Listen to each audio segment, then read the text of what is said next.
El extranjero. Albert Camus. Primera parte. Capítulo 1. Hoy ha muerto mamá, o quizá ayer, no lo sé.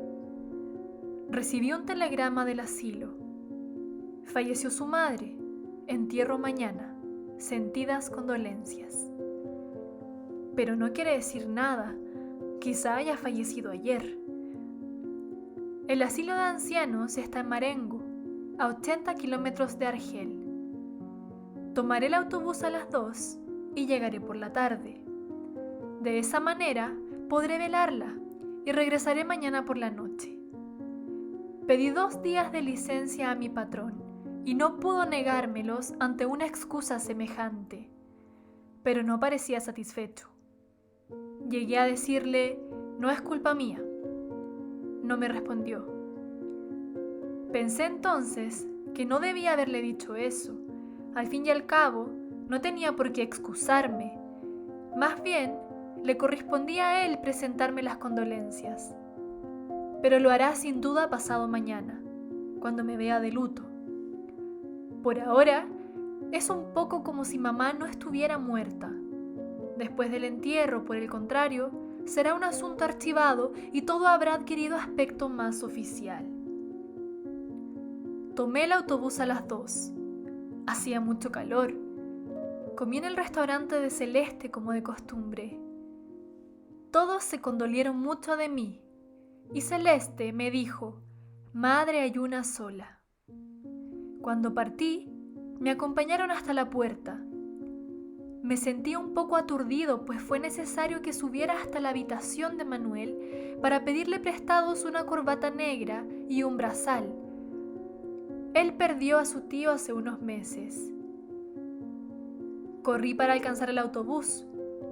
Me sentí adormecido, sin duda por la prisa y la carrera, añadidas a los barquinazos, al olor a gasolina y a la reverberación del camino y del cielo. Dormí casi todo el trayecto, y cuando desperté, estaba apoyado contra un militar que me sonrió y me preguntó si venía de lejos. Dije sí, para no tener que hablar más. El asilo está a 2 kilómetros del pueblo. Hice el camino a pie. Quise ver a mamá enseguida, pero el portero me dijo que era necesario ver antes al director. Como estaba ocupado, esperé un poco. Mientras tanto, el portero me estuvo hablando y enseguida vi al director. Me recibió en su despacho. Era un viejecito condecorado con la Legión de Honor.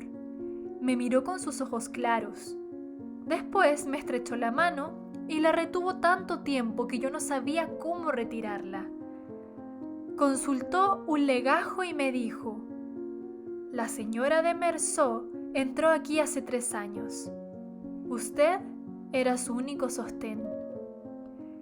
Creí que me reprochaba alguna cosa y empecé a darle explicaciones, pero me interrumpió.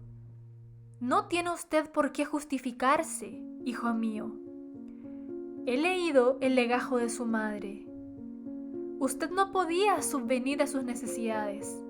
Ella necesitaba una enfermera. Su salario es modesto. Y, al fin de cuentas, era más feliz aquí, dije. Sí, señor director. Él agregó, ¿sabe usted? Aquí tenía amigos, personas de su edad. Podía compartir recuerdos de otros tiempos. Usted es joven y ella debía de aburrirse con usted. Era verdad. Cuando mamá estaba en casa, pasaba el tiempo en silencio, siguiéndome con la mirada. Durante los primeros días que estuvo en el asilo, lloraba a menudo, pero era por la fuerza de la costumbre. Al cabo de unos meses, habría llorado si se lo hubiera retirado del asilo. Siempre por la fuerza de la costumbre. Un poco por eso, en el último año, casi no fui a verla. Y también porque me quitaba el domingo, sin contar el esfuerzo de ir hasta el autobús, tomar los billetes y hacer 2 horas de camino. El director me habló aún, pero casi no le escuchaba. Luego me dijo, supongo que usted quiere ver a su madre.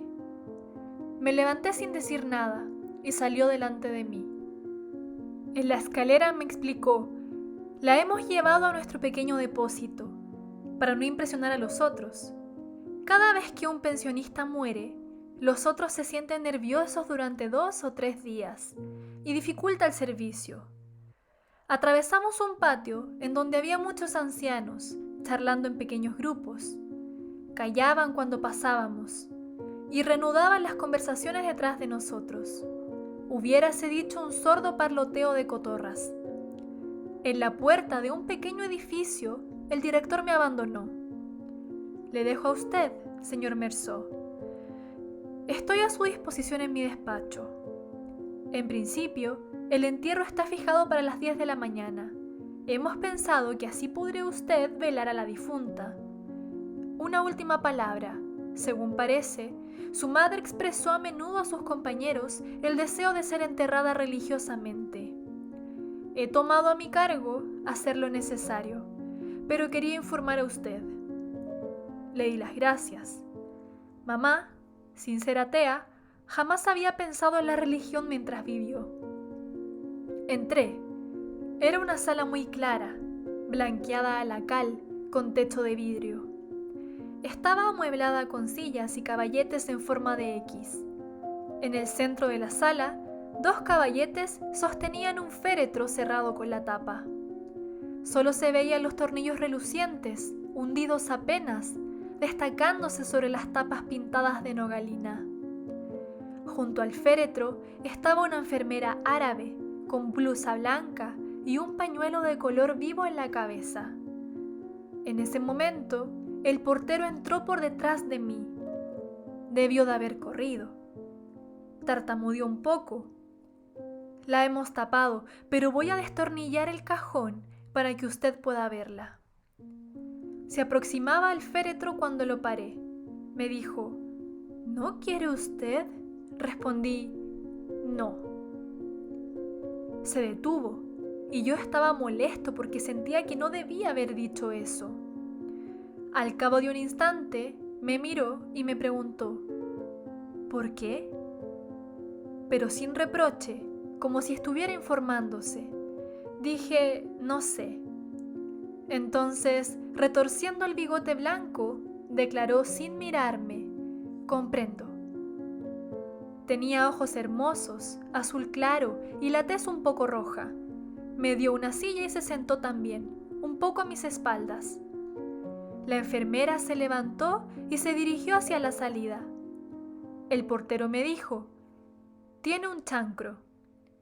Como no comprendía, miré a la enfermera y vi que llevaba, por debajo de los ojos, una venda que le rodeaba la cabeza. A la altura de la nariz, la venda estaba chata. En su rostro solo se veía la blancura del vendaje. Cuando hubo salido, el portero habló: lo voy a dejar solo.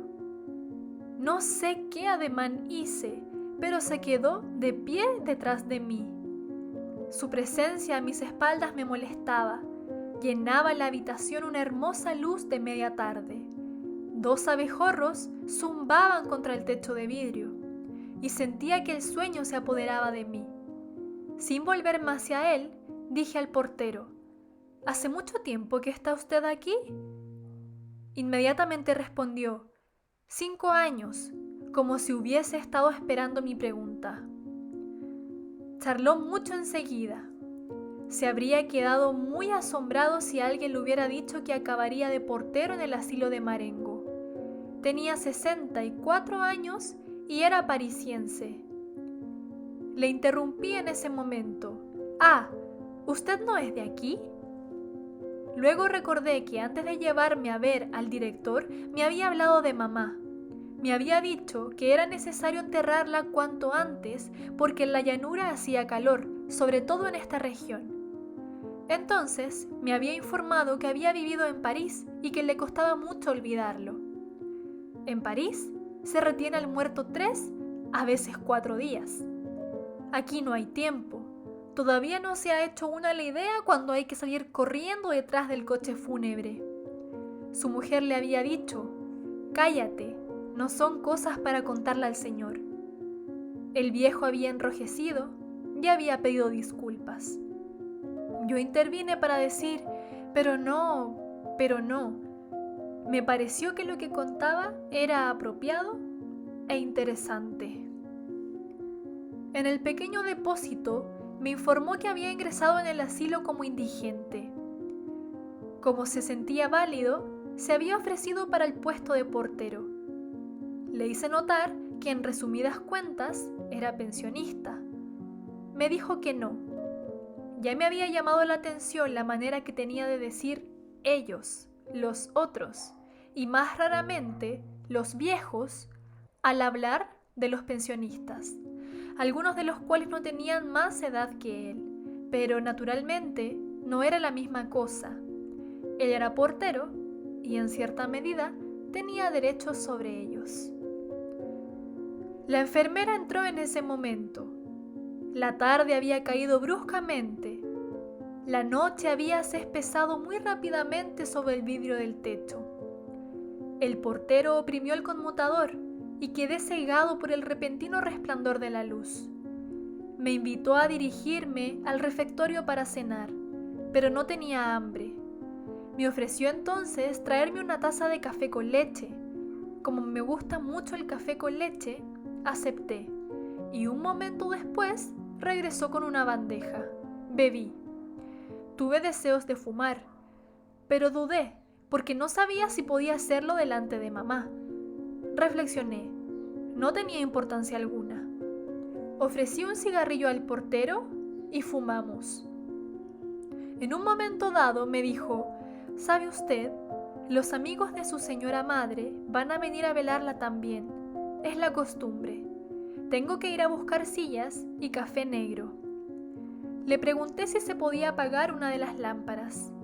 El resplandor de la luz contra las paredes blancas me fatigaba. Me dijo que no era posible.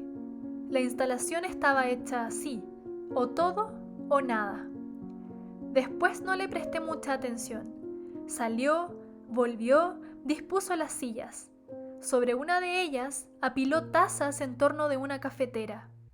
Luego se sentó enfrente de mí, del otro lado de mamá. También estaba la enfermera, en el fondo, vuelta de espaldas.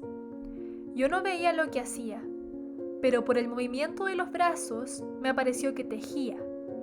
La temperatura era agradable. El café me había recalentado y por la puerta abierta entraba el aroma de la noche y de las flores. Creo que dormité un poco.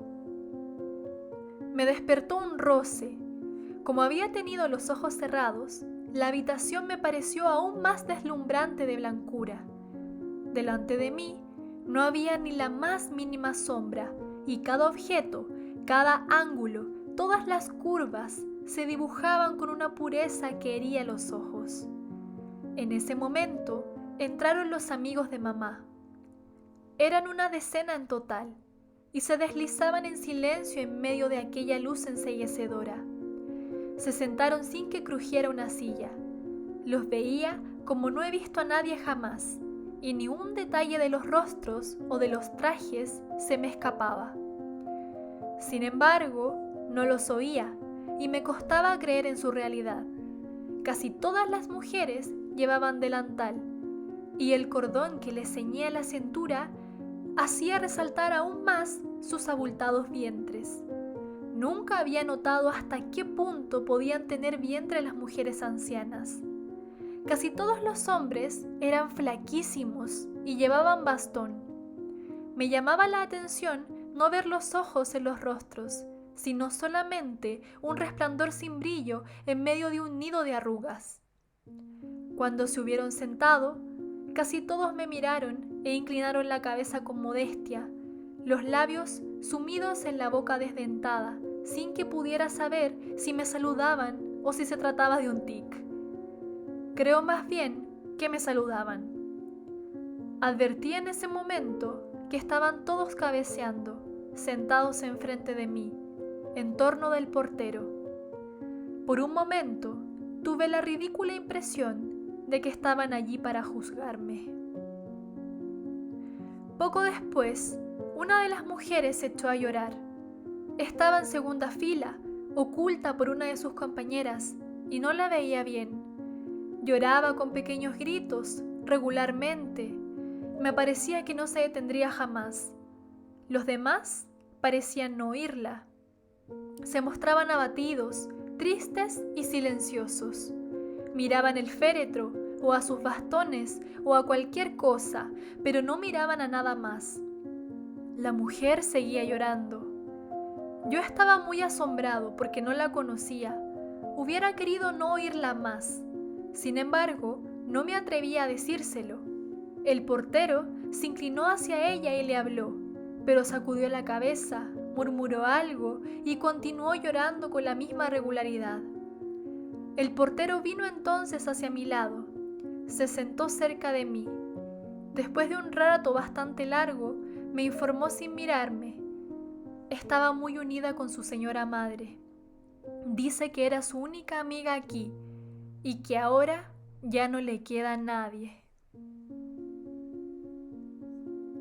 Quedamos un largo rato así. Los suspiros y los sollozos de la mujer se hicieron más raros. Sorbía mucho, luego cayó por fin.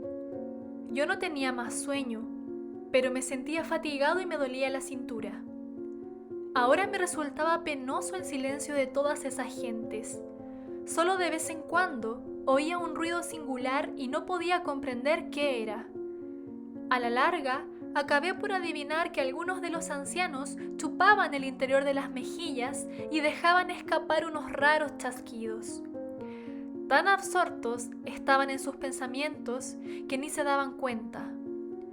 Tenía la impresión de que aquella muerta, acostada en medio de ellos, no significaba nada ante sus ojos, pero creo ahora que era una impresión falsa. Todos tomamos café, servido por el portero. Después, no sé más. La noche pasó. Recuerdo que en cierto momento abrí los ojos y vi que los ancianos dormían amontonados, excepto uno que me miraba fijamente con la barbilla apoyada en el dorso de las manos aferradas al bastón, como si no esperase sino mi despertar. Luego volví a dormirme. Me desperté porque cada vez me dolía más la cintura. El día resbalaba sobre el techo de vidrio. Poco después, uno de los ancianos se despertó y tosió mucho. Escupía en un gran pañuelo a cuadros y cada una de las escupidas era como un desgarramiento. Despertó a los demás y el portero dijo que debían marcharse. Se levantaron. La incómoda velada les había dejado los rostros de color ceniza. Al salir, con gran asombro mío, todos me estrecharon la mano, como si esa noche durante la cual no cambiamos una palabra hubiese acrecentado nuestra intimidad. Estaba fatigado. El portero me condujo a su habitación y pude arreglarme un poco. Tomé café con leche, que estaba muy bueno. Cuando salí, era completamente de día. Sobre las colinas que separan a Marengo del mar, el cielo estaba arrebolado y el viento traía olor a sal. Se preparaba un hermoso día. Hacía mucho que no iba al campo y sentía el placer que habría tenido en pasearme de no haber sido por mamá. Pero esperé en el patio, debajo de un plátano. Aspiraba el olor de la tierra fresca y no tenía más sueño. Pensé en los compañeros de oficina. A esta hora se levantaban para ir al trabajo. Para mí era siempre la hora más difícil. Reflexioné un momento sobre esas cosas, pero me distrajo una campana que sonaba en el interior de los edificios. Hubo movimientos detrás de las ventanas. Luego, todo quedó en calma. El sol estaba algo más alto en el cielo. Comenzaba a calentarme los pies. El portero cruzó el patio y me dijo que el director me llamaba. Fui a su despacho. Me hizo firmar cierta cantidad de documentos. Vi que estaba vestido de negro con pantalón a rayas. Tomó el teléfono y me interpeló. Los empleados de pompas fúnebres han llegado hace un momento. Voy a pedirles que vengan a cerrar el féretro. ¿Quiere usted ver antes a su madre por última vez? Dije que no. Ordenó por teléfono, bajando la voz. Fillac, diga usted a los hombres que pueden ir. Enseguida me dijo que asistiría al entierro y le di las gracias. Se sentó ante el escritorio y cruzó las pequeñas piernas. Me advirtió que yo y él estaríamos solos con la enfermera de servicio. En principio, los pensionistas no debían de asistir a los entierros. Él solo les permitía velar. En cuestión de humanidad, señaló, pero en este caso había autorizado a seguir el cortejo a un viejo amigo de mamá, Tomás Pérez. Aquí el director sonrió. Me dijo: «Comprende usted, es un sentimiento un poco pueril». Pero él y su madre casi no se separaban. En el asilo les hacían bromas. Le decían a Pérez: «Es su novia». Pérez reía. Aquello les complacía. La muerte de la señora de Mersó le ha afectado mucho. Creí que no debía de negarle la autorización, pero le prohibí velarla ayer, por consejo del médico visitador. Quedamos silenciosos bastante tiempo. El director se levantó y miró por la ventana del despacho. Después de un momento, observó: «Ahí está el cura de Marengo. Viene antes de la hora. Me advirtió que llevaría 3/4 de hora de marcha, por lo menos, llegar a la iglesia, que se halla en el mismo pueblo». Bajamos. Delante del edificio estaban el cura y 2 monaguillos. Uno de estos tenía el incensario, y el sacerdote se inclinaba hacia él para regular el largo de la cadena de plata. Cuando llegamos, el sacerdote se incorporó, me llamó «hijo mío» y me dijo algunas palabras. Entró. Yo le seguí. Vi de una ojeada que los tornillos del féretro estaban hundidos y que había 4 hombres negros en la habitación. Oí al mismo tiempo al director decirme que el coche esperaba en la calle y al sacerdote comenzar las oraciones. A partir de ese momento, todo se desarrolló muy rápidamente. Los hombres avanzaron hacia el féretro con un lienzo. El sacerdote, sus acompañantes, el director y yo salimos. Delante de la puerta estaba una señora que no conocía. «El señor Mersó», dijo el director. No oí el nombre de la señora y comprendí solamente que era la enfermera delegada. Inclinó sin una sonrisa el rostro huesudo y largo. Luego nos apartamos para dejar pasar el cuerpo. Seguimos a los hombres que lo llevaban y salimos del asilo. Delante de la puerta estaba el coche, lustroso, oblongo y brillante. Hacía pensar en una caja de lápices. A su lado estaban el empleado de la funeraria, hombrecillo de traje ridículo y un anciano de aspecto tímido. Comprendí que era Pérez. Llevaba un fieltro blando de copa redonda y alas anchas. Se lo quitó cuando el féretro pasó por la puerta. Un traje cuyo pantalón se arrollaba sobre los zapatos y un lazo de género negro demasiado pequeño para la camisa de cuello blanco grande. Los labios le temblaban bajo la nariz mechada de puntos negros. Los cabellos blancos, bastante finos, dejaban pasar unas curiosas orejas colgantes y mal orladas, cuyo color rojo sangre me sorprendió en aquella pálida fisonomía. El hombre de la funeraria nos indicó nuestros lugares. El sacerdote caminaba delante, luego el coche. En torno de él, los 4 hombres. Detrás, el director, yo y, cerrando la marcha, la enfermera delegada y Pérez. El cielo estaba lleno de sol. Comenzaba a pesar sobre la tierra y el calor aumentaba rápidamente. No sé por qué habíamos esperado tanto tiempo antes de ponernos en marcha. Tenía calor con mi traje oscuro el viejecito, que se había cubierto, y se quitó nuevamente el sombrero. Me había vuelto un poco hacia su lado y le miraba cuando el director me habló de él. Me dijo que a menudo mi madre y Pérez iban a pasear por la tarde hasta el pueblo. acompañados por una enfermera. Miré el campo a mi alrededor. A través de las líneas de cipreses que aproximaban las colinas al cielo, de aquella tierra rojiza y verde, de aquellas cosas pocas y bien dibujadas, comprendía a mi madre. La tarde, en esta región, debía de ser como una tregua melancólica. Hoy, el sol desbordante que hacía estremecer el paisaje lo tornaba inhumano y deprimente. Nos pusimos en marcha. En ese momento, noté que Pérez renqueaba ligeramente. Poco a poco, el coche tomaba velocidad y el anciano perdía terreno. Uno de los hombres que rodeaban el coche también se había dejado pasar y caminaba ahora a mi altura. Me sorprendía la rapidez con que el sol se elevaba en el cielo. Advertí que hacía ya tiempo que el campo resonaba con el canto de los insectos y el crujir de la hierba. El sudor me corría por las mejillas. Como no tenía sombrero, me abanicaba con el pañuelo.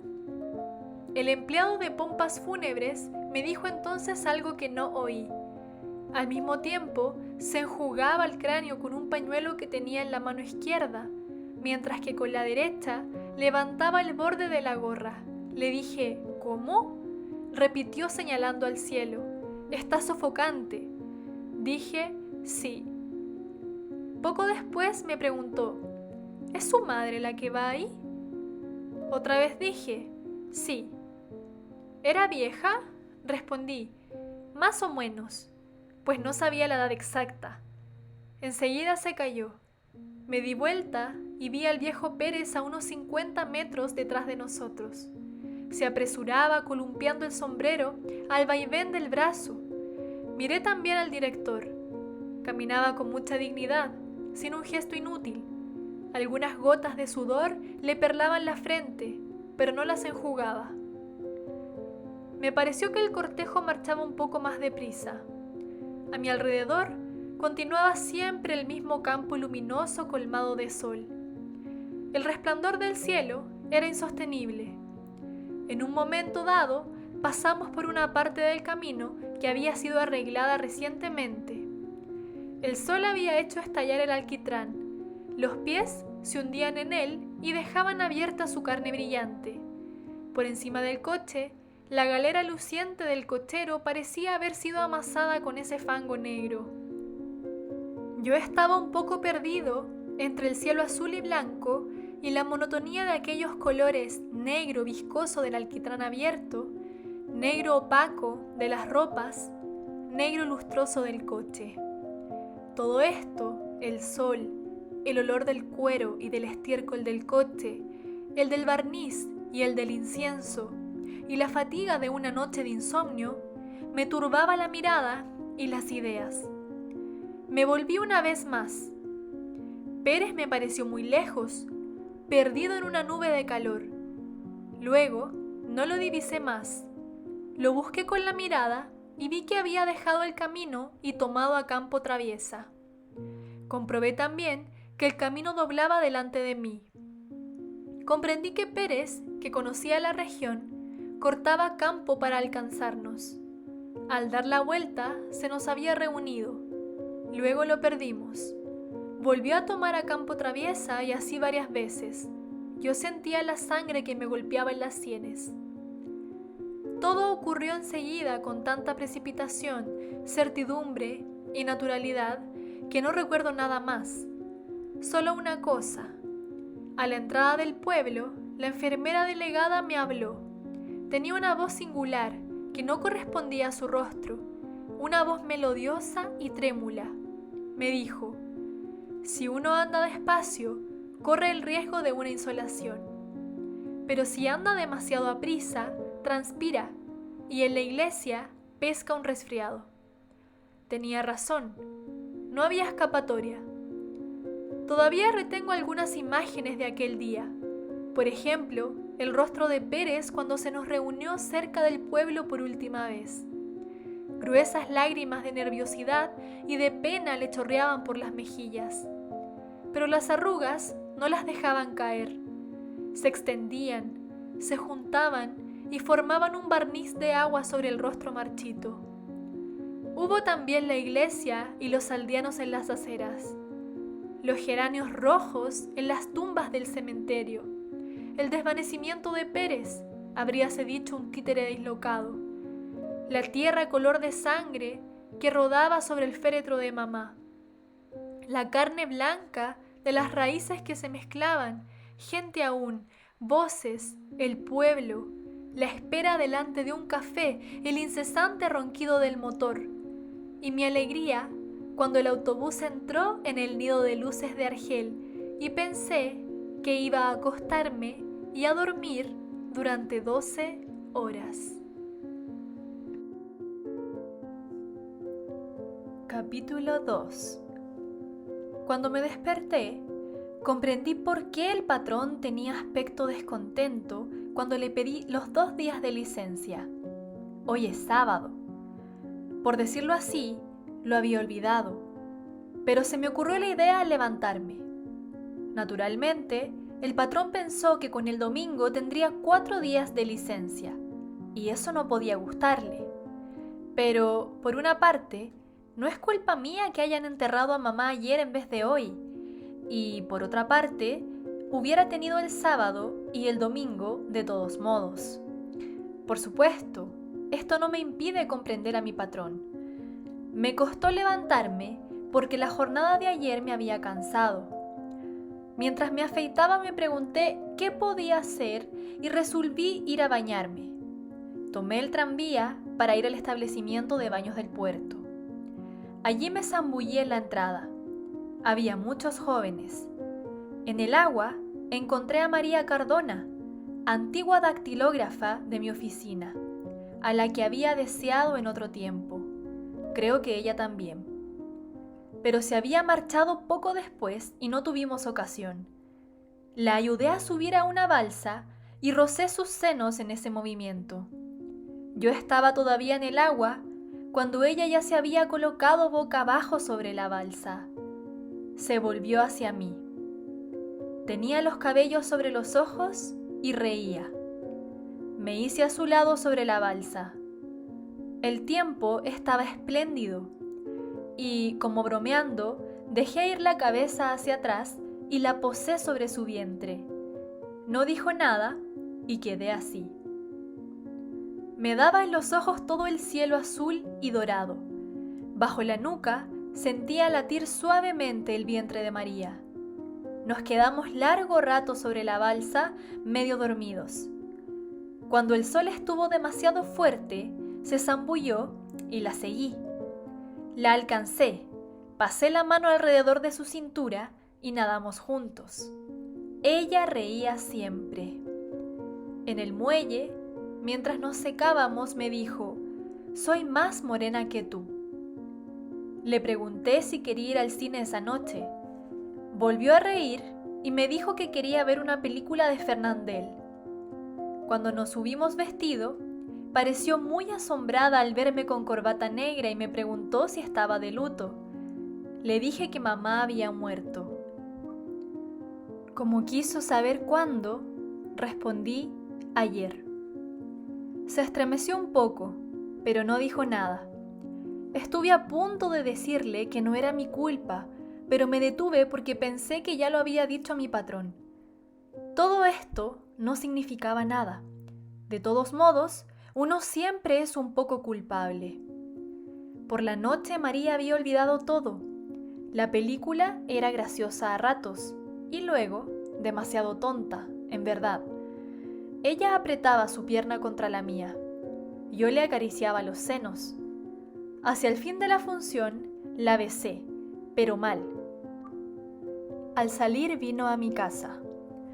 Cuando me desperté, María se había marchado. Me había explicado que tenía que ir a casa de su tía. Pensé que era domingo y me fastidió. No me gusta el domingo. Me di vuelta en la cama, busqué en la almohada el olor a sal que habían dejado allí los cabellos de María y dormí hasta las 10. Luego estuve fumando cigarrillos hasta mediodía, siempre acostado. No quería almorzar en el restaurante de Celeste como de costumbre. porque indudablemente me hubieran formulado preguntas, cosa que no me gusta. Cocí unos huevos y los comí solos, sin pan, porque no tenía más y no quería bajar a comprarlo. Después del almuerzo me aburrí un poco y erré por el departamento. Resultaba cómodo cuando mamá estaba allí. Ahora es demasiado grande para mí y he debido trasladar a mi cuarto la mesa del comedor. No vivo más que en esta habitación, entre sillas de paja un poco hundidas, el ropero cuyo espejo está amarillento, el tocador y la cama de bronce. El resto está abandonado. Un poco más tarde, por hacer algo, cogí un periódico viejo y lo leí. Recorté un aviso de las sales Cruschen y lo pegué en un cuaderno viejo donde pongo las cosas que me divierten en los periódicos. También me lavé las manos y para concluir me asomé al balcón. Mi cuarto da sobre la calle principal del barrio. Era una hermosa tarde. Sin embargo, el pavimento estaba grasiento. Había poca gente y apurada. Pasó primero una familia que iba de paseo, 2 niños de traje marinero, los pantalones sobre las rodillas, un tanto trapados dentro de las ropas rígidas, y una niña con un gran lazo color de rosa y zapatos de charol. Detrás de ellos, una madre enorme vestida de seda castaña, y el padre, un hombrecillo bastante endeble que conocía de vista. Llevaba un sombrero de paja, corbata de lazo y un bastón en la mano. Al verle con su mujer, comprendí por qué en el barrio se decía de él que era distinguido. Un poco más tarde, pasaron los jóvenes del arrabal, de pelo lustroso y corbata roja, chaqueta muy ajustada, bolsillo bordado y zapatos de punta cuadrada. Pensé que iban a los cines del centro porque partían muy temprano y se apresuraban a tomar el tranvía, riendo estrepitosamente. Después que ellos pasaron, la calle quedó poco a poco desierta. Creo que en todas partes habían comenzado los espectáculos. En la calle solo quedaban los tenderos y los gatos. Sobre las higueras que bordeaban la calle, el cielo estaba límpido, pero sin brillo. En la acera de enfrente, el cigarrero sacó la silla, la instaló delante de la puerta y montó sobre ella, apoyando los 2 brazos en el respaldo. Los tranvías, un momento antes, cargados de gente, estaban casi vacíos. En el cafetín, Ches Pierrot, contigua a la cigarrería, el mozo barría a serrín en el salón desierto. Era realmente domingo. Volví a la silla y la coloqué como la del cigarrero porque me pareció que era más cómodo. Fumé 2 cigarrillos, entré a buscar un trozo de chocolate y volví a la ventana a comerlo. Poco después, el cielo se oscureció y creí que íbamos a tener una tormenta de verano. Se despejó poco a poco, sin embargo. Pero el paso de las nubes había dejado en la calle una promesa de lluvia que la volvía más sombría. Quedó largo rato mirando el cielo. A las 5, los tranvías llegaron ruidosamente. Traían del estadio circunvecino racimos de espectadores colgados de los estribos y de los pasamanos. Los tranvías siguientes trajeron a los jugadores, que reconocí por las pequeñas valijas. Gritaban y cantaban a voz en cuello que su club no perecería jamás. Varios me hicieron señas. Uno hasta llegó a gritarme: ¡Les ganamos! Dije: sí, sacudiendo la cabeza. A partir de ese instante, los automóviles comenzaron a afluir. El día avanzó un poco más.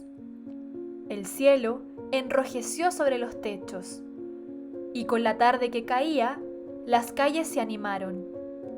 Pero a poco regresaban los paseantes.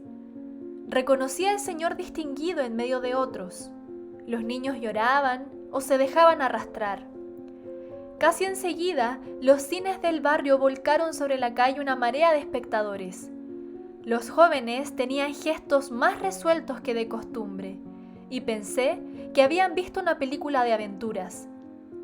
Los que regresaban de los cines del centro llegaron un poco más tarde. Parecían más graves. Todavía reían, pero solo de cuando en cuando. Parecían fatigados y soñadores.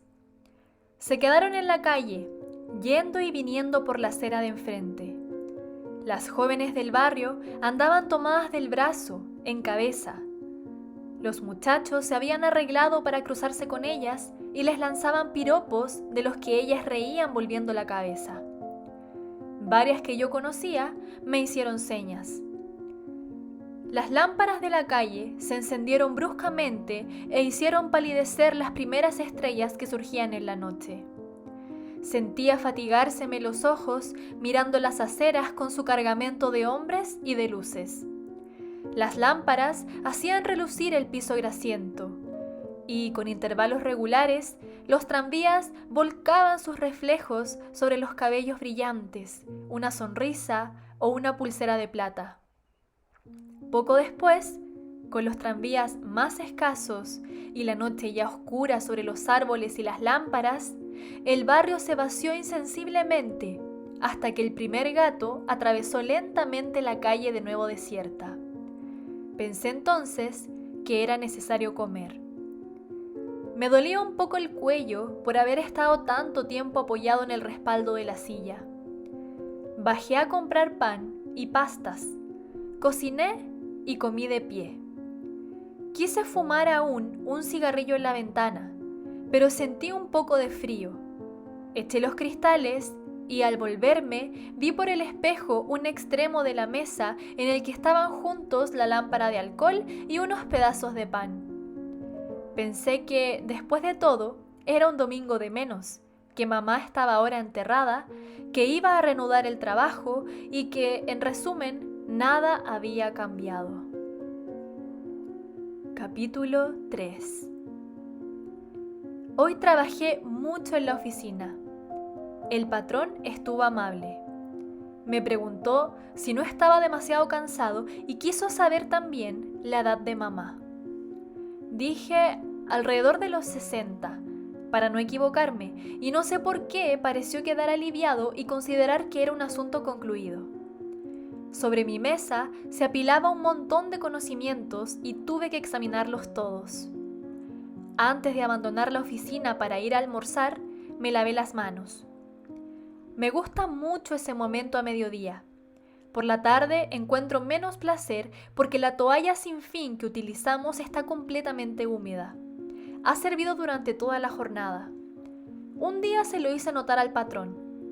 Me respondió que era de lamentar, pero que asimismo era un detalle sin importancia. Salí un poco tarde, a las 12:30, con Manuel, que trabaja la expedición. La oficina da al mar, y perdimos un momento mirando los barcos de carga en el puerto ardiente de sol. En ese instante, llegó un camión en medio de un estrépito de cadenas y explosiones. Manuel me preguntó, ¿vamos? Y eché a correr. El camión nos dejó atrás y nos lanzamos en su persecución. El ruido y el polvo me ahogaban. No veía nada más y no sentí otra cosa que el desordenado impulso de la carrera en medio de los tornos y de las máquinas, de los mástiles que danzaban en el horizonte y de los cabos que esquivábamos. Fui el primero en tomar apoyo y salté al vuelo. Luego ayudé a Manuel a sentarse. Estábamos sin resuello. El camión saltaba sobre el pavimento disparejo del muelle, en medio del polvo y del sol. Manuel reía hasta perder el aliento. Llegamos empapados a casa de Celeste. Allí estaba como siempre, con el vientre abultado, el delantal y los bigotes blancos. Me preguntó si andaba bien a pesar de todo. Le dije que sí y que tenía hambre. Comí rápidamente y tomé café. Luego volví a mi casa. Dormí un poco porque había bebido demasiado vino y al despertar tuve ganas de fumar. Era tarde y corrí para alcanzar un tranvía. Trabajé toda la tarde. Hacía mucho calor en la oficina y cuando salí al atardecer me sentí feliz caminando de vuelta lentamente a lo largo de los muelles. El cielo estaba verde. Me sentía contento. Sin embargo, volví directamente a mi casa porque quería prepararme unas papas hervidas. Al subir, topé la escalera oscura con el viejo Salamano, mi vecino de piso. Estaba con su perro. Hace 8 años que se los ve juntos. El podenco tiene una enfermedad en la piel, creo que es sarna, que le hace perder casi todo el pelo y lo cubre de placas y costras oscuras. A fuerza de vivir con él, solo los dos en una pequeña habitación, el viejo Salamano ha concluido por parecérsele. Tiene costras rojizas en el rostro y pelo amarillo y escaso. A su vez, el perro ha tomado del amo una especie de andar encorvado, con el hocico hacia adelante y el cuello tendido. Parecen de la misma raza y sin embargo se detestan. 2 veces por día, a las 11 y a las 6, el viejo lleva al perro a pasear. Desde hace 8 años no han cambiado el itinerario. Puede vérseles a lo largo de la calle de Lyon, el perro tirando hombre hasta que el viejo Salamano tropieza. Entonces pega al perro y lo insulta. El perro se arrastra de terror y se deja arrastrar, y el viejo debe tirar de él. Cuando el perro ha olvidado, aplasta de nuevo al amo y de nuevo el amo le pega y lo insulta. Entonces quedan los dos en la acera y se miran, el perro con terror, el hombre con odio, así todos los días. Cuando el perro quiere orinar, el viejo no le da tiempo y tira. El podenco siembra tras sí un reguero de gotitas. Si por casualidad el perro lo hace en la habitación, entonces también le pega. Hace 8 años que ocurre lo mismo. Celeste dice siempre que es una desgracia, pero en el fondo no se puede saber. Cuando lo encontré en la escalera, Salamano estaba insultando al perro. Le decía, cochino, carroña, y el perro gemía. Dije, buenas tardes, pero el viejo continuó con los insultos. Entonces le pregunté qué le había hecho el perro. No me respondió. Decía solamente, cochino, carroña. Me lo imaginaba, inclinado sobre el perro, arreglando alguna cosa en el collar. Hablé más alto. Entonces me respondió sin volverse, con una especie de rabia contenida. Se queda siempre ahí. Y se marchó, tirando del animal, que se dejaba arrastrar sobre las 4 patas y gemía. En ese mismo momento entró el segundo vecino de piso. En el barrio se dice que vive de las mujeres. Sin embargo, cuando se le pregunta acerca de su oficio, es guardalmacén. En general, es poco querido, pero me habla a menudo y a veces entra un momento en mi habitación porque yo le escucho. Encuentro interesante lo que dice. Por otra parte, no tengo razón alguna para no hablarle. Se llama Raimundo Sintés. Es bastante pequeño, con hombros anchos y nariz de boxeador. Va siempre muy correctamente vestido. También él me ha dicho, hablando de Salamano, dígame si no es una desgracia. Me preguntó si no me repugnaba y respondí que no. Subimos y le iba a dejar cuando me dijo, tengo en mi habitación morcilla y vino. ¿Quiere usted comer algo conmigo? Pensé que me evitaría cocinar y acepté. Él también tiene una sola pieza, con una cocina sin ventana. Sobre la cama hay un ángel de estuco blanco y rosa, fotos de campeones y 2 o 3 clichés de mujeres desnudas. La habitación estaba sucia y la cama deshecha. Encendió primero la lámpara de petróleo, luego extrajo del bolsillo una venda bastante sucia y se envolvió la mano derecha. Le pregunté qué tenía. Me dijo que había tenido una trifulca con un sujeto que le buscaba camorra. «¿Comprende usted, señor Meursault?», me dijo. no se trata de que yo sea malo, pero soy rápido. El otro me dijo, baja del tranvía si eres hombre. Yo le dije, vamos, quédate tranquilo. Me dijo que yo no era hombre. Entonces bajé y le dije, basta, es mejor, o te rompo la jeta. Me contestó, ¿con qué? Entonces le pegué. Se cayó. Yo iba a levantarlo, pero me tiró unos puntapiés desde el suelo. Entonces le di un rodillazo y 2 taconazos. Tenía la cara llena de sangre. Le pregunté si tenía bastante. Me dijo, sí. Durante todo este tiempo, Sinté se arreglaba el vendaje. Yo estaba sentado en la cama. Me dijo, usted ve que no lo busqué, él se metió conmigo. Era verdad y lo reconocí. Entonces me declaró que precisamente quería pedirme un consejo con motivo de este asunto, que yo era un hombre que conocía la vida, que podía ayudarlo y que inmediatamente sería mi camarada. No dije nada y me preguntó otra vez si quería ser su camarada. Dije que me era indiferente y pareció quedar contento. Sacó una morcilla, la cocinó en la sartén y colocó vasos, platos, cubiertos y 2 botellas de vino. Todo en silencio. Luego nos instalamos. Mientras comíamos, comenzó a contarme la historia.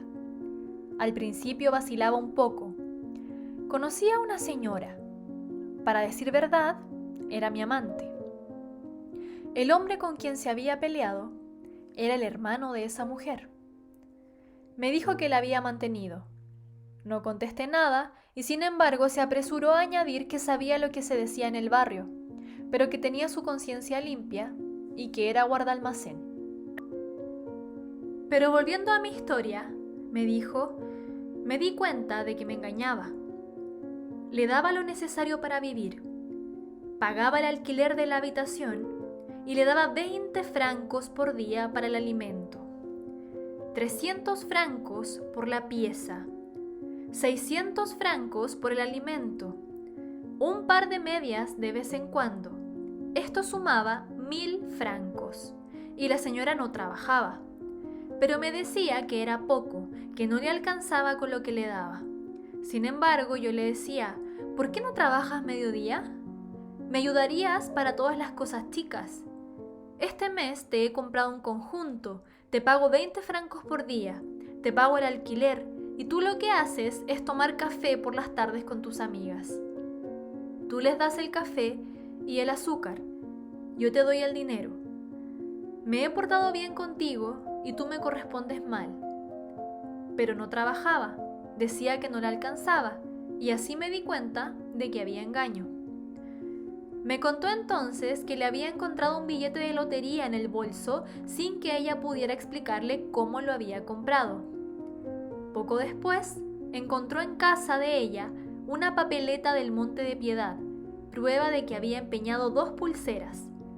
Hasta ahí, él ignoraba la existencia de las pulseras. Vi bien claro que me engañaba, entonces la dejé, pero antes le di una paliza. Y le canté las verdades. Le dije que todo lo que quería era divertirse. Usted comprende, señor Meursault. Yo le dije, ¿no ves que la gente está celosa de la felicidad que te doy? Más tarde te darás cuenta de la felicidad que tenías. Le había pegado hasta hacerla sangrar. Antes no le pegaba. La golpeaba, pero con ternura, por así decir. Ella gritaba un poco. Yo cerraba las persianas y todo concluía como siempre. Pero ahora es serio. Y para mí no la he castigado bastante. Me explicó entonces que por eso necesitaba consejo. Se interrumpió para arreglar la mecha de la lámpara que carbonizaba. Yo continuaba escuchándole. Había bebido casi 1 litro de vino y me ardían las sienes. Como no me quedaban más cigarrillos, fumaba los de Raimundo. Los últimos tranvías pasaban y llevaban consigo los ruidos ahora lejanos del barrio. Raimundo continuó. Le fastidiaba sentir todavía deseos de hacer el coito con ella, pero quería castigarla. Primero había pensado llevarla a un hotel y llamar a los costumbres para provocar un escándalo y hacerla fichar como prostituta. Luego se había dirigido a los amigos que tenía en el ambiente, pero no se les había ocurrido nada. Y para eso no valía la pena ser del ambiente, como me lo hacía notar Raimundo. Se lo había dicho, y ellos entonces le propusieron marcarla. Pero no era eso lo que él quería. Iba a reflexionar. Pero antes deseaba preguntarme algo. Por otra parte, antes de preguntármelo, quería saber qué opinaba de la historia. Respondí que no opinaba nada, pero que era interesante. Me preguntó si creía que le había engañado, y a mí me parecía, por cierto, que le había engañado. Me preguntó si encontraba que se le debía castigar y qué haría yo en su lugar.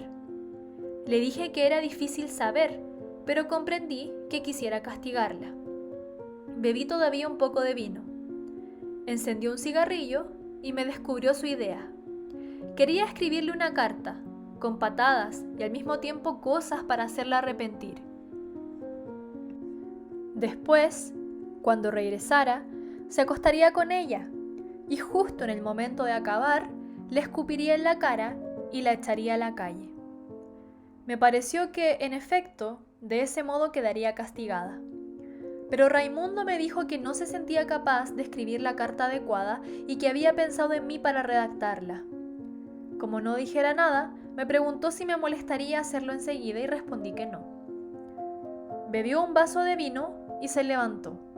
Apartó los platos y la poca morcilla fría que habíamos dejado. Limpió cuidadosamente el hule de la mesa. Sacó de un cajón de la mesa de noche una hoja de papel cuadriculado, un sobre amarillo, un pequeño cortaplumas de madera roja y un tintero cuadrado con tinta violeta. Cuando me dijo el nombre de la mujer, vi que era Mora. Hice la carta. La escribí un poco al azar, pero traté de contentar a Raimundo porque no tenía razón para no dejarlo contento. Luego leí la carta en voz alta.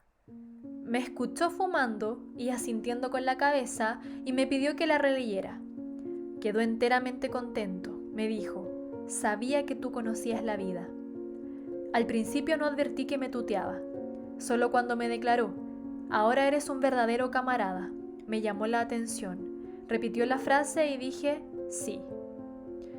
Me era indiferente ser su camarada y él realmente parecía desearlo. Cerró el sobre y terminamos el vino.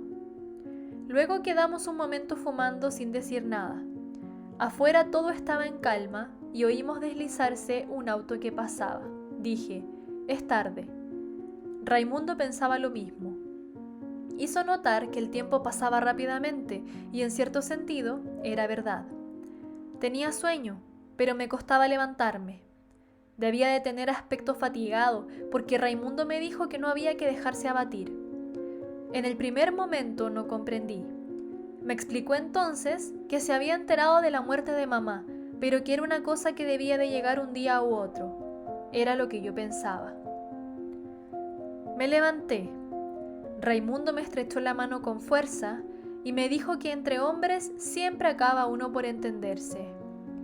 Al salir de la pieza, cerré la puerta y quedé un momento en el rellano, en la oscuridad. La casa estaba tranquila y de las profundidades de la caja de la escalera subía un soplo oscuro y húmedo. No oía más que los golpes de la sangre zumbándome en los oídos y quedé inmóvil.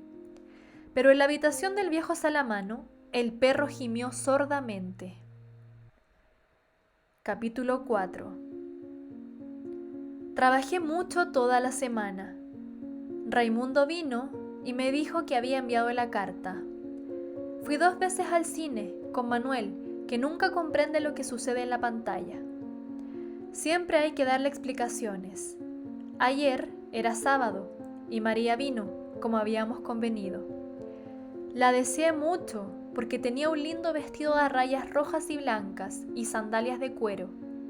Se adivinaban sus senos firmes y el tostado del sol le daba un rostro de flor. Tomamos un autobús y fuimos a algunos kilómetros de Argel a una playa encerrada entre rocas y rodeada de cañaverales del lado de la ribera. El sol de las 4 no calentaba demasiado, pero el agua estaba tibia, con pequeñas olas alargadas y perezosas. María me enseñó un juego. Al nadar, había que beber en la cresta de las olas, conservar en la boca toda la espuma y ponerse enseguida de espalda para proyectarla hacia el cielo. Se formaba entonces un encaje espumoso que se desvanecía en el aire o caía como lluvia tibia sobre la cara. Pero al cabo sentí la boca quemada por la amargura de la sal. María se me acercó entonces y se estrechó contra mí en el agua. Puso su boca contra la mía. Su lengua refrescaba mis labios y rodamos entre las olas durante un momento. Cuando nos vestimos nuevamente en la playa, María me miraba con ojos brillantes. La besé. A partir de ese momento no hablamos más. La estreché contra mí y nos apresuramos a buscar un autobús, regresar, ir a casa y arrojarnos sobre la cama. Había dejado la ventana abierta y era agradable sentir derramarse la noche de verano sobre nuestros cuerpos morenos. Esa mañana, María se quedó y le dije que almorzaríamos juntos. Bajé a comprar carne. Al subir, oía una voz de mujer en la habitación de Raimundo. Poco después, el viejo Salamano regañó al perro. Oímos ruidos de suelas y uñas en los peldaños de madera de la escalera y luego, cochino, carroña. Salieron a la calle. Conté a María la historia del viejo y se rió. Tenía puesto uno de mis pijamas cuyas mangas había recogido. Cuando rió, tuve nuevamente deseos de ella. Un momento después me preguntó si la amaba. Le contesté que no tenía importancia, pero que me parecía que no. Pareció triste, mas al preparar el almuerzo, y sin motivo alguno, se echó otra vez a reír de tal manera que la besé. En ese momento, el ruido de una disputa estalló en la habitación de Raimundo. Se oyó al principio una voz aguda de mujer y luego a Raimundo que decía: «Me has engañado, yo te voy a enseñar a engañarme». Algunos ruidos sordos y la mujer aulló, pero de tan terrible manera que inmediatamente el pasillo se llenó de gente. También María y yo salimos. La mujer gritaba sin cesar y Raimundo pegaba sin cesar. María me dijo que era terrible y no respondí. Me pidió que fuese a buscar a un agente, pero le dije que no me gustaban los agentes. Sin embargo, llegó con el inquilino del segundo, que es plomero. Golpeó en la puerta y no se oyó nada más. Golpeó con más fuerza y al cabo de un momento, la mujer lloró otra vez y Raimundo abrió. Tenía un cigarrillo en la boca y el aire dulzón. La muchacha se precipitó hacia la puerta y declaró a la gente que Raimundo le había pegado. «Tu nombre», dijo el agente. Raimundo respondió. «Quítate el cigarrillo de la boca cuando me hablas», dijo el agente. Raimundo titubeó, me miró y se quedó con el cigarrillo. Entonces el agente le cruzó la cara al vuelo con una bofetada espesa y pesada en plena mejilla. El cigarrillo cayó algunos metros más lejos. Raimundo se demudó, pero no dijo nada enseguida. Luego preguntó con voz humilde si podía recoger la colilla. El agente respondió que sí y agregó: «Pero la próxima vez sabrás que un agente no es un monigote». Mientras tanto, la muchacha lloraba y repetía: «Me golpeó, es un rufián». «Señor agente», preguntó entonces Raimundo, «¿permite la ley que se llame rufián a un hombre?». Pero el agente le ordenó cerrar el pico. Raimundo se volvió entonces hacia la muchacha y le dijo: «Espera, chiquita, ya nos volveremos a encontrar». El agente le dijo que se callara, que la muchacha debía marcharse y él permanecer en la habitación aguardando que la comisaría lo citara. Agregó que Raimundo debería de sentirse avergonzado de estar borracho al punto de temblar como lo hacía. Entonces Raimundo le explicó: «No estoy borracho, señor agente. Estoy aquí, delante de usted, y tiemblo contra mi voluntad». Cerró la puerta y todos se fueron. María y yo concluimos de preparar el almuerzo, pero ella no tenía hambre. Yo comí casi todo. A la 1 se fue y dormí un poco. A eso de las 3 llamaron a mi puerta y entró Raimundo. Me quedé acostado. Se sentó en el borde de la cama. Quedó un momento sin hablar y le pregunté cómo había ocurrido el asunto. Me contó que había hecho lo que quería, pero que ella le había dado un bofetón y entonces él le había pegado. En cuanto al resto, yo lo había visto. Le dije que me parecía que ahora estaba castigada y que debía de sentirse contento. Era también su opinión y observó que el agente había actuado bien, pero que no cambiaría en nada los golpes que ella había recibido. Agregó que conocía bien a los agentes y que sabía cómo había que manejarse con ellos. Me preguntó entonces si había esperado que respondiera al bofetón del agente. Contesté que no había esperado nada y que por otra parte no me gustaban los agentes. Raimundo pareció muy contento. Me preguntó si quería salir con él. Me levanté y comencé a peinarme. Me dijo entonces que era necesario que le sirviera como testigo. A mí me era indiferente, pero no sabía qué debía decir. Según Raimundo, bastaba declarar que la muchacha lo había engañado. Acepté servirle como testigo. Salimos y Raimundo me ofreció un aguardiente. Luego quiso jugar una partida de billar y perdí por un pelo. Después quería ir al burdel, pero le dije que no porque no tenía ganas. Regresamos lentamente mientras me decía cuánto celebraba haber logrado castigar a su amante. Estuvo muy amable conmigo y pensé que era un momento agradable.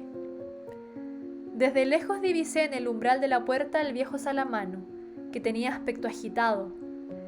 Cuando nos acercamos, vi que no tenía consigo al perro.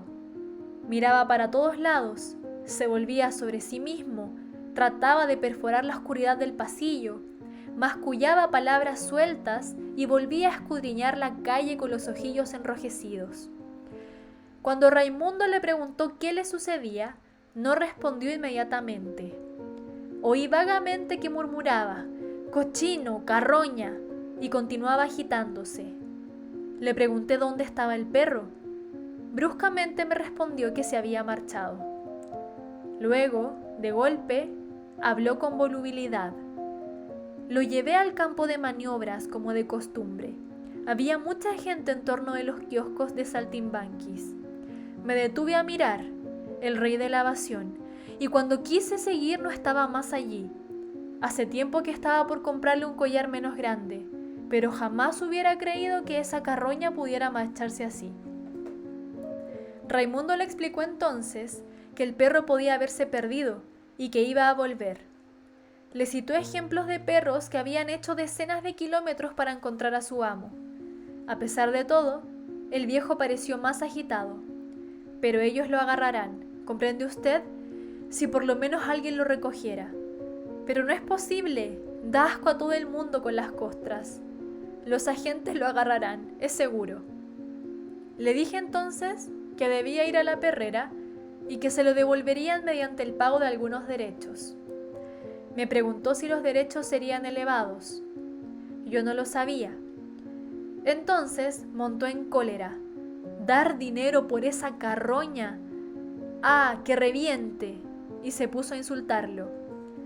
Raimundo rió y entró en la casa. Le seguí y nos separamos en el rellano del piso. Un momento después, oí los pasos del viejo que golpeó en mi puerta. Cuando abrí, quedó un momento en el umbral y me dijo, «Discúlpeme, discúlpeme». Le invité a entrar, pero no quiso. Miraba la punta de los zapatos y le temblaban las manos costrosas. Sin mirarme de frente, me preguntó, «¿No me lo han de agarrar? Diga, señor Meursault. Tienen que devolvérmelo. Si no, ¿qué va a hacer de mí?» Le dije que la perrera guardaba los perros 3 días a disposición de los propietarios y que después hacía con ellos lo que le parecía. Me miró en silencio. Luego dijo, «Buenas noches». Cerró la puerta. Le oí ir y venir. La cama crujió. Y por el extraño y leve ruido que atravesó el tabique, comprendí que lloraba. No sé por qué pensé en mamá, pero tenía que levantarme temprano al día siguiente. No tenía hambre y me acosté sin cenar. Capítulo 5. Raimundo me telefoneó a la oficina.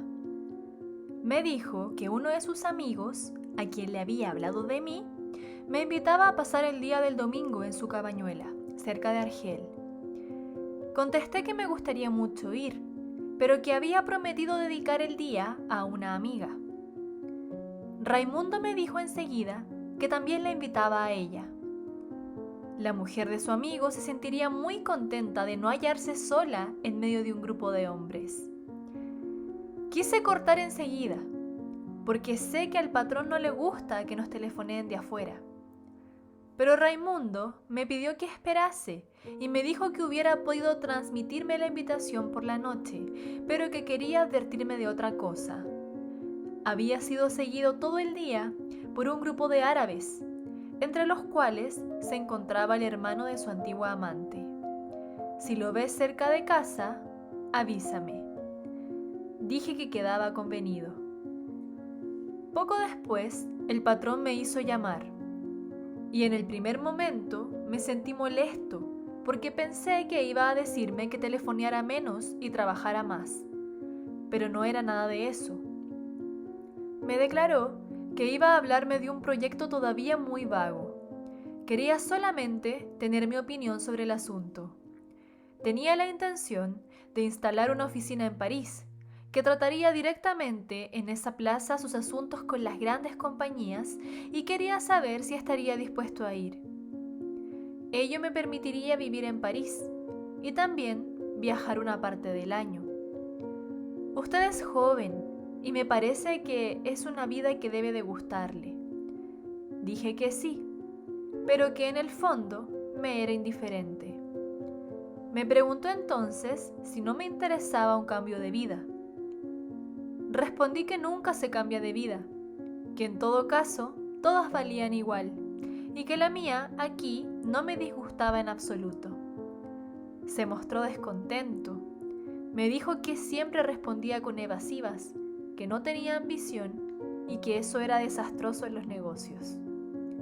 Volví a mi trabajo. Hubiera preferido no desagradarle, pero no veía razón para cambiar de vida. Pensándolo bien, no me sentía desgraciado. Cuando era estudiante había tenido muchas ambiciones de ese género, pero cuando debía abandonar los estudios, comprendí muy rápidamente que no tenían importancia real. María vino a buscarme por la tarde y me preguntó si quería casarme con ella. Dije que me era indiferente y que podríamos hacerlo si lo quería. Entonces quiso saber si la amaba. Contesté como ya lo había hecho otra vez, que no significaba nada, pero que sin duda no la amaba. ¿Por qué entonces casarte conmigo?, dijo. Le expliqué que no tenía ninguna importancia y que si lo deseaba podíamos casarnos. Por otra parte, era ella quien lo pedía y yo me contentaba con decir que sí. Observó entonces que el matrimonio era una cosa grave. Respondí, no. Calló un momento y me miró en silencio. Luego volvió a hablar. Quería saber simplemente si habría aceptado la misma preposición hecha por otra mujer a la que estuviera ligado de la misma manera. Dije, naturalmente. Se preguntó entonces a sí misma si me quería, y yo no podía saber nada sobre este punto. Tras otro momento de silencio, murmuró que yo era extraño, que sin duda me amaba por eso mismo, pero que quizá un día le repugnaría por las mismas razones. Como callara sin tener nada que agregar, me tomó sonriente del brazo y declaró que quería casarse conmigo. Respondí que lo haríamos cuando quisiera. Le hablé entonces de la proposición del patrón, y María me dijo que le gustaría conocer París. Le dije que había vivido allí en otro tiempo y me preguntó cómo era. Le dije, es sucio, hay palomas y patios oscuros, la gente tiene la piel blanca. Luego caminamos y cruzamos la ciudad por las calles importantes. Las mujeres estaban hermosas y pregunté a María si lo notaba. Me dijo que sí. y que me comprendía. Luego no hablamos más. Quería, sin embargo, que se quedara conmigo, y le dije que podíamos cenar juntos en el restaurante de Celeste. A ella le agradaba mucho, pero tenía que hacer. Estábamos cerca de mi casa y le dije adiós. Me miró. ¿No quieres saber qué tengo que hacer? Quería de veras saberlo, pero no había pensado en ello, y era lo que parecía reprocharme. Se echó a reír ante mi aspecto cohibido y se acercó con todo el cuerpo para ofrecerme la boca. Cené en el restaurante de Celeste. Había comenzado a comer cuando entró una extraña mujercita que me preguntó si podía sentarse a mi mesa. Naturalmente que podía. Tenía ademanes bruscos y ojos brillantes en una pequeña cara de manzana. Se quitó la chaqueta, se sentó y consultó febrilmente la lista. Llamó a Celeste y pidió inmediatamente todos los platos con voz a la vez precisa y precipitada. Mientras esperaba los entremeses, abrió el bolso, sacó un cuadradito de papel y un lápiz, calculó de antemano la cuenta, luego extrajo de un bolsillo la suma exacta, aumentada con la propina, y la puso delante de sí. En ese momento le trajeron los entremeses, que devoró a toda velocidad. Mientras esperaba el plato siguiente, sacó además del bolso un lápiz azul y una revista que publicaba los programas radiofónicos de la semana. Con mucho cuidado, señaló una por una casi todas las audiciones. Como la revista tenía una docena de páginas, continuó minuciosamente este trabajo durante toda la comida. Yo había terminado ya, y ella seguía señalando con la misma aplicación. Luego se levantó, se volvió a poner la chaqueta con los mismos movimientos precisos de autómata y se marchó. Como no tenía nada que hacer, salí también y la seguí un momento. Se había colocado en el cordón de la acera y con rapidez y seguridad increíbles seguía su mano sin desviarse ni volverse. Acabé por perderla de vista y volver sobre mis pasos. Me pareció una mujer extraña, pero la olvidé bastante pronto. Encontré al viejo Salomano en el umbral de mi puerta. Le hice entrar y me entero de que el perro estaba perdido, puesto que no se hallaba en la perrera. Los empleados le habían dicho que quizá lo hubieran aplastado. Había preguntado si no era posible que las comisarías lo supiesen. Se le había respondido que no se llevaba cuenta de tales cosas, porque ocurrían todos los días. Le dije al viejo Salamano que podría tener otro perro, pero me hizo notar con razón que estaba acostumbrado a este. Yo estaba acurrucado en mi cama y Salamano se había sentado en una silla delante de la mesa. Estaba enfrente de mí y apoyaba las dos manos en las rodillas. Tenía puesto el viejo sombrero. Mascullaba frases incompletas bajo el bigote amarillento. Me fastidiaba un poco, pero no tenía nada que hacer y no sentía sueño. Por decir algo, le interrogué sobre el perro. Me dijo que lo tenía desde la muerte de su mujer.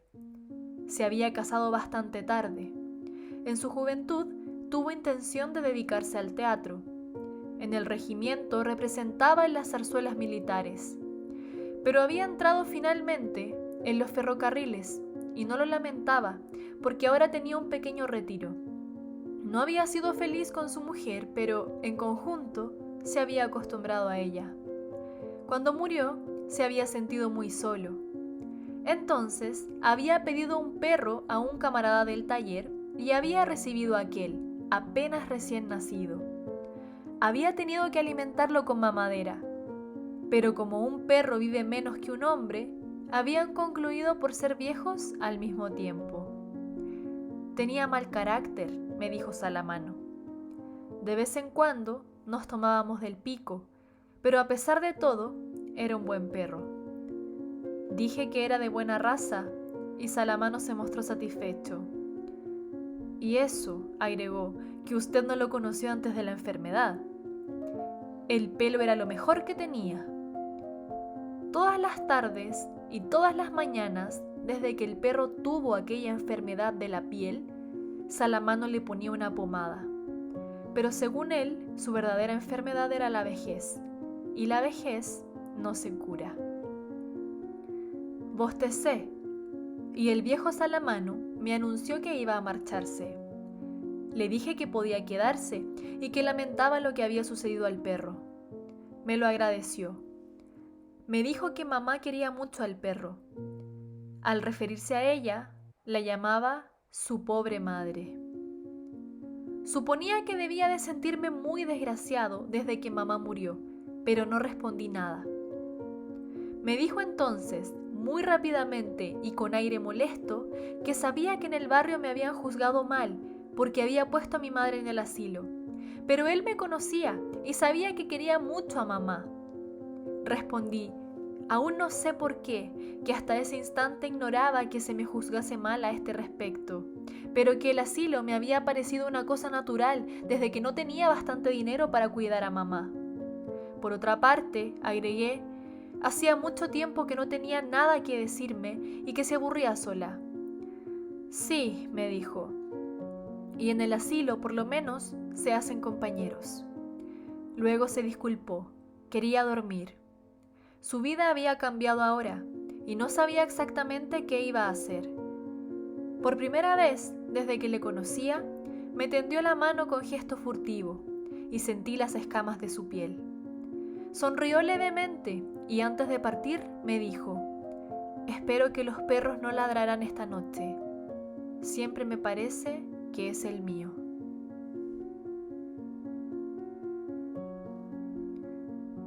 Capítulo 6. El domingo me costó mucho despertarme y fue necesario que María me llamara y me sacudiera. No habíamos comido porque queríamos bañarnos temprano. Me sentía completamente vacío y me dolía un poco la cabeza. El cigarrillo tenía gusto amargo. María se burló de mí porque decía que tenía cara de entierro. Se había puesto un traje de tela blanca y se había soltado los cabellos. Le dije que estaba hermosa y rió de placer. Al bajar, golpeamos en la puerta de Raimundo. Nos respondió que bajaba. En la calle, por el cansancio y también porque no habíamos abierto las persianas, la claridad del día, lleno de sol, me golpeó como una bofetada. María saltaba de alegría y no se cansaba de decir que era un día magnífico. Me sentí mejor y me di cuenta de que tenía hambre. Se lo dije a María, quien me señaló el bolso de hule donde había puesto las 2 mallas de baño y una toalla. Teníamos que esperar y oímos cómo Raimundo cerraba la puerta.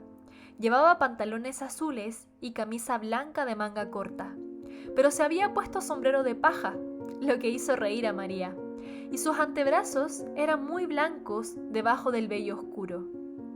Yo estaba un poco repugnado. Silbaba al bajar y parecía muy contento. Me dijo, «Salud, viejo», y llamó señorita a María. La víspera habíamos ido a la comisaría y yo había atestiguado que la muchacha había engañado a Raimundo. No le costó a este más que una advertencia. No comprobaron mi afirmación. Delante de la puerta hablamos con Raimundo. Luego resolvimos tomar el autobús. La playa no estaba muy lejos, pero así iríamos más rápidamente. Raimundo creía que su amigo se alegraría al vernos llegar temprano. Íbamos a partir cuando Raimundo, de golpe, me hizo una señal para que mirara enfrente. Vi un grupo de árabes pegados contra el escaparate de la tabaquería. Nos miraban en silencio, pero a su modo, ni más ni menos que si fuéramos piedras o árboles secos. Raimundo me dijo que el segundo a partir de la izquierda era el individuo y pareció preocupado. Sin embargo, agregó que la historia ya estaba concluida. María no comprendía muy bien y nos preguntó de qué se trataba. Le dije que eran unos árabes que odiaban a Raimundo. Quiso entonces que partiéramos enseguida. Raimundo se irguió, rió y dijo que era necesario apresurarse. Nos dirigimos a la parada del autobús, que estaba un poco más lejos, y Raimundo me anunció que los árabes no nos seguían. Me volví. Estaban siempre en el mismo sitio y miraban con la misma indiferencia el lugar que acabábamos de dejar. Tomamos el autobús. Raimundo, que parecía completamente aliviado, no cesaba de hacerle bromas a María. Me di cuenta de que le gustaba, pero ella casi no le respondía. De vez en cuando me miraba riéndose. Bajamos a los arrabales de Argel.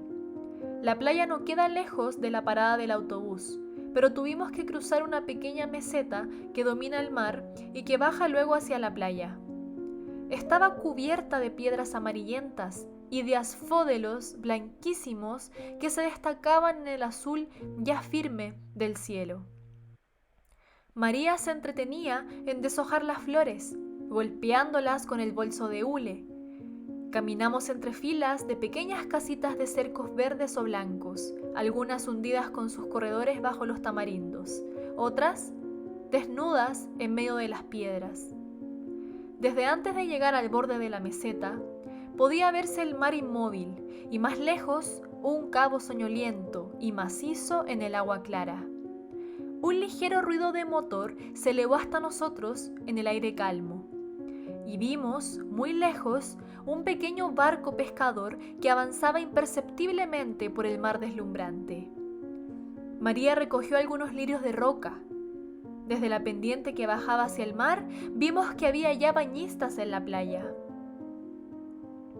El amigo de Raimundo vivía en una pequeña cabañuela de madera en el extremo de la playa. La casa estaba adosada a las rocas y el agua bañaba los pilares que la sostenían por el frente. Raimundo nos presentó. El amigo se llamaba Masón. Era un individuo grande, de cintura y espaldas macizas, con una mujercita regordeta y graciosa, de acento parisiense. Nos dijo enseguida que nos pusiésemos cómodos y que había peces fritos, que había pescado esa misma mañana. Le dije cuánto me gustaba su casa. Me informó que pasaba allí los sábados, los domingos y todos los días de asueto. Me llevo muy bien con mi mujer, agregó. Precisamente, su mujer se reía con María. Por primera vez, quizá, pensé verdaderamente en que iba a casarme. Masón quería bañarse, pero su mujer y Raimundo no querían ir. Bajamos los tres y María se arrojó inmediatamente al agua. Masón y yo esperamos un poco. Hablaba lentamente y noté que tenía la costumbre de completar todo lo que decía con un "y diré más", incluso cuando, en el fondo, no agregaba nada al sentido de la frase. A propósito de María, me dijo, es deslumbrante, y diré más, encantadora. No presté más atención a ese tic, porque estaba ocupado en gozar del bienestar que me producía el sol. La arena comenzaba a calentar bajo los pies. Contuve aún el deseo de entrar en el agua, pero concluí por decir a Masón, ¿vamos? Me zambullí. Él entró en el agua lentamente y se sumergió cuando perdió pie. Nadaba bastante mal, de manera que le dejé para reunirme con María. El agua estaba fría y me gustaba nadar. Nos alejamos con María y nos sentimos unidos en nuestros movimientos y en nuestra satisfacción. Hicimos la plancha mar adentro y sobre mi rostro, vuelto hacia el cielo, el sol secaba los últimos velos de agua que me corrían hacia la boca. Vimos que Masón regresaba a la playa para tenderse al sol. De lejos parecía enorme. María quiso que nadáramos juntos. Me puse detrás para tomarla por la cintura. Ella avanzaba a brazadas y yo la ayudaba agitando los pies. El leve ruido del agua removida nos siguió durante la mañana hasta que me sentí fatigado. Entonces dejé a María y volví nadando regularmente y respirando con fuerza. En la playa me tendí boca abajo junto a Masón y apoyé la cara en la arena. Me dije, qué agradable, y él pensaba lo mismo. Poco después vino María. Me volví para verla llegar. Estaba completamente viscosa con el agua salada y sujetaba los cabellos hacia atrás. Se tendió lado a lado conmigo y los dos calores de su cuerpo y del sol me adormecieron un poco. María me sacudió y me dijo que Masón había regresado a la casa. Teníamos que almorzar. Me levanté enseguida porque tenía hambre, pero María me dijo que no la había besado desde la mañana. Era cierto, y sin embargo, habría querido hacerlo. «Ven al agua», me dijo. Corrimos para lanzarnos sobre las primeras olas. Dimos algunas brazadas y ella se pegó contra mí. Sentí sus piernas en torno de las mías y la deseé. Cuando volvimos, Masón ya nos estaba llamando. Dije que tenía mucha hambre y Masón afirmó enseguida que yo le gustaba. El pan estaba sabroso, devoré mi parte de pescado. Después había carne y papas fritas. Todos comimos sin hablar. Masón bebía mucho vino y me servía sin descanso. Cuando llegó el café tenía la cabeza un poco pesada y luego fumé mucho. Masón, Raimundo y yo habíamos proyectado pasar juntos el mes de agosto en la playa, con gastos comunes. María nos dijo de golpe: «¿Saben qué hora es? Son las 11:30». Quedamos todos asombrados, pero Masón dijo que habíamos comido muy temprano y que era lógico, porque la hora del almuerzo es la hora en que se tiene hambre. No sé por qué aquello hizo reír a María. Creo que había bebido un poco de más. Masón me preguntó entonces si quería pasear con él por la playa. Mi mujer siempre duerme la siesta después de almorzar. A mí no me gusta hacerlo. Tengo que caminar. Siempre le digo que es mejor para la salud, pero después de todo tiene derecho a hacerlo. María declaró que se quedaría para ayudar a la señora de Masón a lavar la vajilla. La pequeña parisiense dijo que para eso era necesario echar a los hombres. Bajamos los tres. El sol caía casi a plomo sobre la arena y el resplandor en el mar era insoportable. Ya no había nadie en la playa. En las cabañuelas que bordeaban la meseta, suspendidas sobre el mar, se oían ruidos de platos y de cubiertos. Se respiraba apenas en el calor de piedra que subía desde el suelo. Al principio, Raimundo y Masón hablaron de cosas y personas que yo no conocía. Comprendí que hacía mucho que se conocían y que hasta habían vivido juntos en cierta época. Nos dirigimos hacia el agua y caminamos por la orilla del mar. De vez en cuando, una pequeña ola más larga que otra venía a mojar nuestros zapatos de lona. Yo no pensaba en nada porque estaba medio amodorrado con tanto sol sobre la cabeza desnuda. De pronto, Raimundo dijo a Masón algo que no oí bien, pero al mismo tiempo divisé en el extremo de la playa, y muy lejos de nosotros, a dos árabes de albornoz que venían en nuestra dirección. Miré a Raimundo y me dijo: «Es él». Continuamos caminando. Masón preguntó cómo habrían podido seguirnos hasta allí.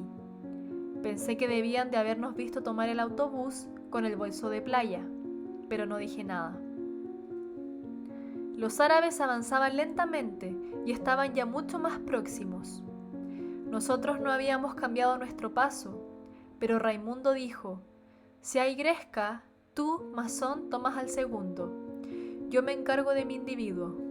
Tú, Mersó, si llega otro, es para ti». Dije sí, y Masón metió las manos en los bolsillos.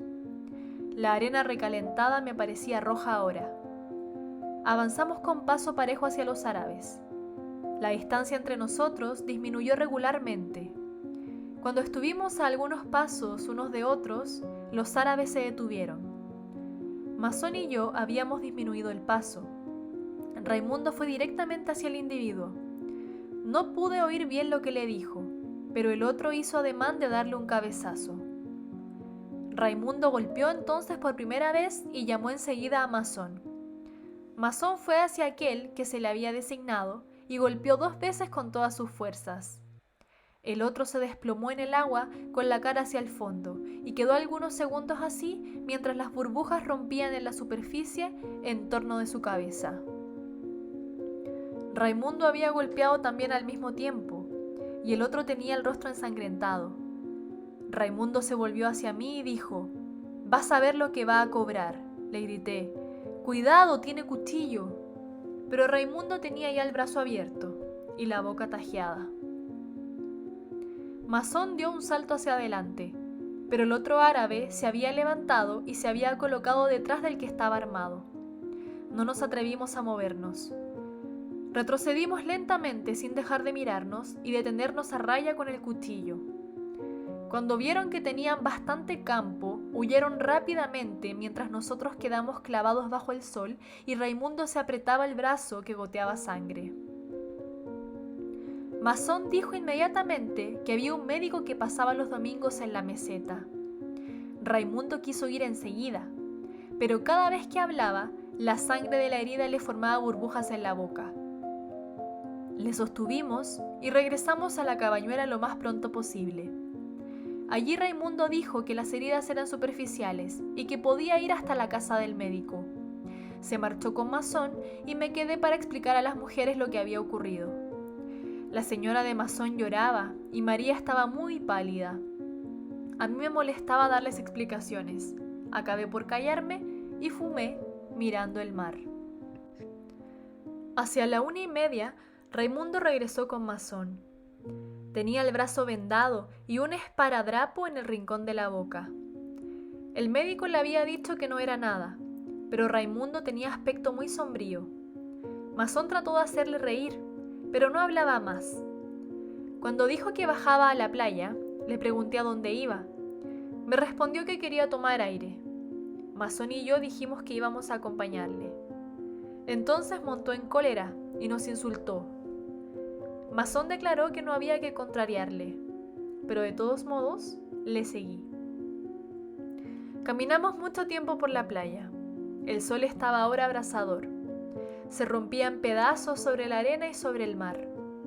Tuve la impresión de que Raimundo sabía a dónde iba, pero sin duda era una falsa impresión. En el extremo de la playa llegamos al fin a un pequeño manantial que corría por la arena hacia el mar detrás de una gran roca. Allí encontramos a los dos árabes. Estaban acostados con los grasientos albornoces. Parecían enteramente tranquilos y casi apaciguados. Nuestra llegada no cambió nada. El que había herido a Raimundo le miraba sin decir nada. El otro soplaba una cañita y mirándonos de reojo repetía sin cesar las 3 notas que sacaba del instrumento.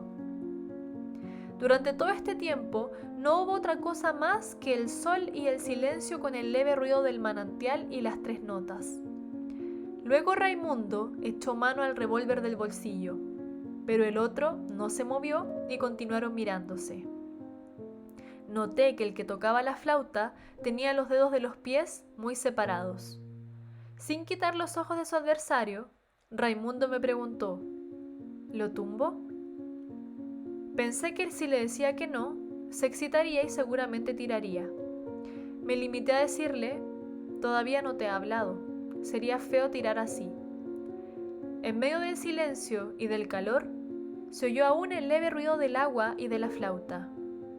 Luego Raimundo dijo: entonces voy a insultarlo, y cuando conteste, lo tumbaré.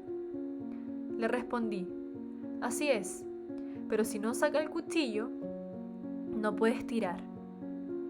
Raimundo comenzó a excitarse un poco. El otro tocaba siempre y los dos observaban cada movimiento de Raimundo. No, dije a Raimundo, tómalo de hombre a hombre y dame el revólver. Si el otro interviene o saca el cuchillo, yo lo tumbaré. Cuando Raimundo me dio el revólver, el sol resbaló encima. Sin embargo, quedamos aún inmóviles como si todo se hubiera vuelto a cerrar en torno de nosotros. Nos mirábamos sin bajar los ojos y todo se detenía aquí entre el mar, la arena y el sol, el doble silencio de la flauta y del agua. Pensé en ese momento que se podía tirar o no tirar y que lo mismo daba, pero bruscamente los árabes se deslizaron retrocediendo y desaparecieron detrás de la roca. Raimundo y yo volvimos entonces sobre nuestros pasos. Parecía mejor, y habló del autobús de regreso. Le acompañé hasta la cabañuela, y mientras trepaba por la escalera de madera quedé delante del primer peldaño, con la cabeza resonante de sol, desanimado ante el esfuerzo que era necesario hacer para subir el piso de madera y hablar otra vez con las mujeres. Pero el calor era tal que me resultaba penoso también permanecer inmóvil bajo la enceguecedora lluvia que caía del cielo. Quedar aquí o partir, lo mismo daba. Al cabo de un momento, volví hacia la playa y me puse a caminar. Persistía el mismo resplandor rojo. Sobre la arena, el mar jadeaba con la respiración rápida y ahogada de las olas pequeñas. Caminaba lentamente hacia las rocas y sentía que la frente se me hinchaba bajo el sol. Todo aquel calor pesaba sobre mí y se oponía a mi avance. Y cada vez que sentía el poderoso soplo cálido sobre el rostro, apretaba los dientes, cerraba los puños en los bolsillos del pantalón, me ponía tenso todo entero para vencer al sol y a la opaca embriaguez que se derramaba sobre mí. Las mandíbulas se me crispaban ante cada espada de luz surgida de la arena, de la conchilla blanqueada o de un fragmento de vidrio. Caminé largo tiempo. Veía desde lejos la pequeña masa oscura de la roca rodeada de un halo deslumbrante por la luz y el polvo de mar. Pensaba en el fresco manantial que nacía detrás de la roca.